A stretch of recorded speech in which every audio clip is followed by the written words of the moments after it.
오늘 본문은 로마서의 중심 부분에 해당하는 중요한 내용입니다.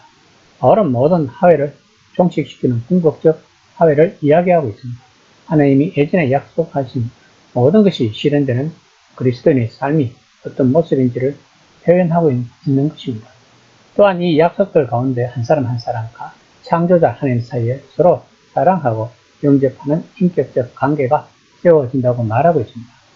하나님과 화해할 때 우리는 하나님이 단지 1대1 관계를 누리고 싶어 하실 뿐 아니라 우리를 하나님 나라를 위하는 사역에 참여하기를 원하신다는 것을 깨닫게 된다는 것입니다. 이로 말미암아 우리들은 온갖 고난과 핍박이 밀려오게 된다고 합니다. 로마에 있는 그리스도인들은 세상의 신인 로마 황제의 본국에 있는 사람들입니다. 그런 곳에서 로마 황제가 주가 아니고 예수님이 진정 주님이시라고 고백하고 믿는다는 것 자체가 핍박을 감당해야 하는 것입니다. 이런 로마 그리스도인들에게 바울은 그들이 고난을 이겨낼 수 있는 말씀을 주고 있는 것입니다. 5장 1절입니다. 그러므로 우리가 믿음으로 어렵다 하심을 받았으니 우리 주 예수 그리스도로 말미암아 하나님과 화평을 누리자. 우리가 믿음으로 어렵다함을 받았다면 제일 먼저 하나님과 화평을 누리는 특권을 받는다는 말입니다. 즉 하나님과의 관계가 회복된다는 것입니다. 이것이 제일 먼저 하나님이 주시는 축복입니다. 그러나 우리들은 전도를 하고 복음을 전할 때 당신은 친구를 원하십니까? 도움이 필요하십니까? 위로가 필요합니까? 당신은 행복과 평안과 기쁨을 원하시오? 아니면 예수 믿으면 복받고 잘 삽니다. 라고 이 모든 것을 맨 먼저 내세우고 강조하는 것이 현실입니다. 그래서 기독교가 이단처럼 보이게 되고 이단벽과 경합이라도 벌이고 있는 듯한 인상을 받고 있는 것입니다. 우리가 제일 먼저 강조해야 하는 것이 하나님과의 화평이다 라고 바울은 강조하고 있습니다. 왜냐하면 맨 먼저 하나님의 존전에 나아가 그와 화해하기 전에는 하나님으로부터 어떤 축복도 소유할 수 없다는 단순한 이유 때문입니다. 그러므로 복음의 1차적인 기능은 우리를 하나님과 화해시키는 일입니다. 인간은 본성적으로 하나님을 두려워하고 하나님에 대한 공부를 가지고 있다고 합니다. 그래서 본래적으로 인간은 하나님과 화평한 사이가 아니라는 것입니다. 바울이 본문에서 말하는 것은 오직 예수 그리스도의 완전한 공로의 결과로서만 하나님과 화평할 수 있다는 것입니다. 우리의 칭의가 전적으로 주 예수 그리스도와 그의 십자가로 말미암는다는 것을 우리가 안다면 비록 우리가 죄에 빠진다 할지라도 칭의가 여전히 사실이라는 것을 반드시 알아야 합니다.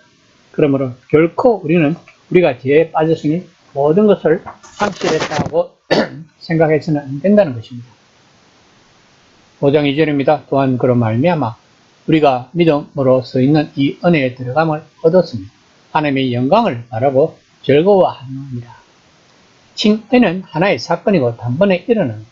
하나님께서 우리가 전혀 죄짓지 아니한 것으로 그리스도 안에서 간주해 주신다고 선언하시는 한 사건인 것입니다. 하나님이 우리가 주 예수 그리스도를 통해서 그 안에서 바르고 어렵다고 선포하시는 것입니다. 우리 죄는 사함받고 그리스도의 의로 옷 입혀지는 것입니다. 하나님께서 그 점을 선언하시는 것입니다. 이것이 바로 칭의입니다. 본문에서 은혜로 들어가면 얻었다는 것은 들어갈 권리가 있다는 것으로 성전 용어입니다. 이는 성전의 특정인들이 하나님이 계신 곳 가까이 나아갈 수 있다는 것을 말하고 있는 것입니다. 다시 말하면 우리들 각자는 다들 제사장이란 말입니다. 본문에서 은혜는 하나님의 임재와 능력을 말하는 것입니다. 믿음으로 어렵다고 여겨진 결과 우리는 은혜의 상태에 있다는 것입니다. 은혜의 상태란 우리가 하나님의 사랑과 관대하심으로 둘러싸여 그 안에서 편하고 자연스럽게 즐기라고 초대를 받는 자리에 있다는 말입니다. 하나님에 대해서 두려워 떨기보다는 깊이 감사하며 하나님의 임재 안에서 하나님의 선하심과 지혜와 능력과 기쁨을 느낄 때 우리는 하나님이 살아계신가 우리들 삶에 간섭하심을 알 수 있다는 것입니다. 이것을 바울은 하나님의 영광을 바라고 즐거워하느니라고 표현합니다. 5장 3에서 4절입니다. 다만 이뿐 아니라 우리가 환난 중에도 즐거워하느니 이는 한나는 인내를, 인내는 연단을, 연단은 소망을 이루는 줄 아미로다. 바울은 지금 로마 그리스도인들이 직면한 문제, 즉 예수를 주로 믿고 있는 로마 그리스도인들이 직면한 문제에 대해서 용기를 불어넣고 있는 것입니다. 이 당시 로마 황제가 신인데 다른 사람을 주로 시인하는 것은 곧 반영이 된다는 것을 알아야 합니다. 그러므로 예수를 따르는 것 자체가 로마 당국에서 보면 반역인 것입니다. 따라서 로마 그리스도인들에게 한나는 당연히 따라온다는 것을 알아야 합니다. 그러나 바울은 한난 중에서도 기뻐하라고 말하고 있습니다. 바울이 하나님이 우리에게 친히 임재하시고 성령을 주실 때와 똑같은 목적으로 어떤 꾸준한 과정 속에서 한난을 사용하신다고 생각했습니다. 그 이유는 우리가 지원받은 목적대로 참된 인간이 되도록 우리를 변화시키기 때문입니다. 그러한 과정에서 한나는 인내를, 인내는 연단은, 연단은 소망으로 발전된다는 것입니다. 고난은 예수를 믿는 자나 믿지 않는 자들 똑같이 겪는 것입니다. 그러나 그 고난을 통하여 하나님이 나에게 주시는 메시지가 무엇인가를 안다면 그 고난은 우리들에게 유익한 것입니다.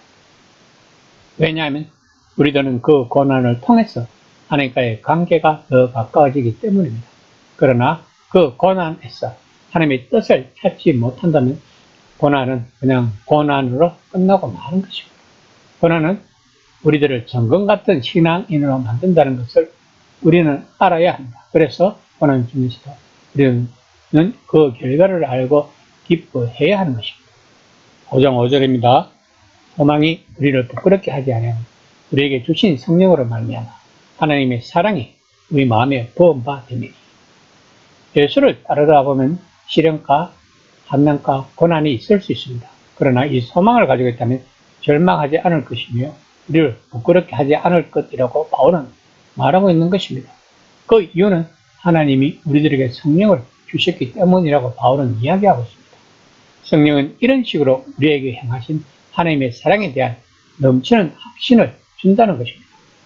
바울은 환난 가운데서 진정으로 기뻐할 수 있고 즐거워할 수 있는 사람은 그 마음에 하나님이 사랑이 부어진 사람이라고 강조하고 있습니다. 이 말은 우리가 환난 가운데 즐거워하고 다가올 하나님의 영광을 바라고 즐거워한다고 말할 수 없다. 우리는 하나님의 사랑을 알지 못하는 것이 된다고 바울이 논증하고 있는 것입니다. 성령께서 우리 안에 계신다는 사실 자체가 하나님께서 우리 안에서 일을 시작하셨다는 것입니다. 하나님이 일을 시작하셨다면 하나님은 이루어 가실 것입니다. 그러면 하나님은 무엇을 이루어 가시는 것일까요? 아브라함의 믿음을 이삭을 바치는 것까지 이루어 가시는 것처럼 우리들의 믿음 또한 그것까지 이루도록 데리고 가시는 것을 우리는 믿어야 한다는 것입니다. 이것이 믿음인 것입니다. 이 시간에 한번 생각해 봅시다. 나는 지금 내 안에 성령님이 거하시고 있는지를 느끼는지,